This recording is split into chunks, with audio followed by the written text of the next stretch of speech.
Hear these words from Romans 12:2, friends. Do not conform to the pattern of this world, but be transformed by the renewing of your mind.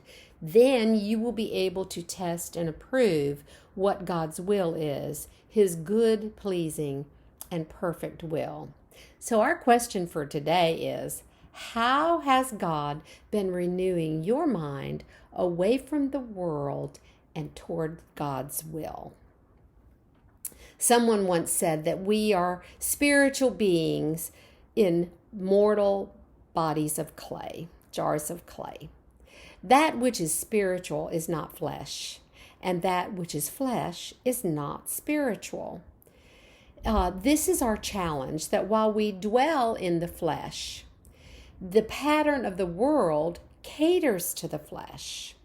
The pattern of this world focuses on self-satisfaction. And the goal of every committed disciple of Jesus is to become more like Jesus, who was the antithesis of living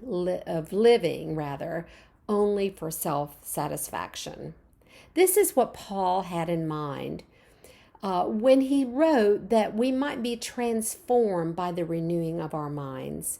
When we are faced with a spiritual challenge and say, I can't, God says to us, perhaps you can't, but I can if you will let me do this for you.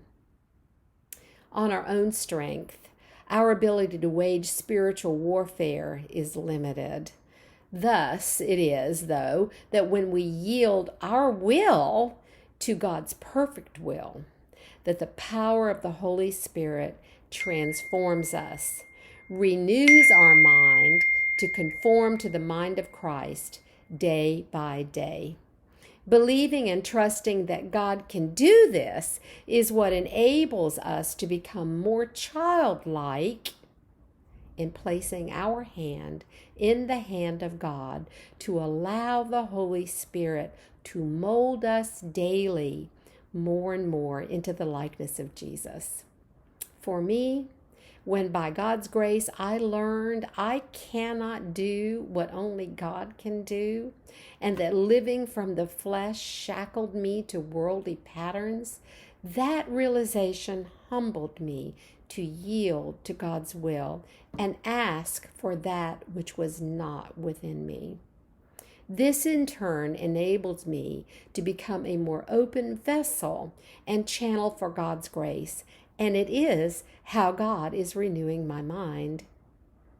It is the power of the Holy Spirit working within me that enables me to engage in pastoral ministry as God's instrument. When we humble ourselves, friends, and yield our will to God's will, God renews us, enables us to do and be that which we cannot do or be on our own strength. Be renewed by the power of the Holy Spirit as you yield your will to that of God. Blessings.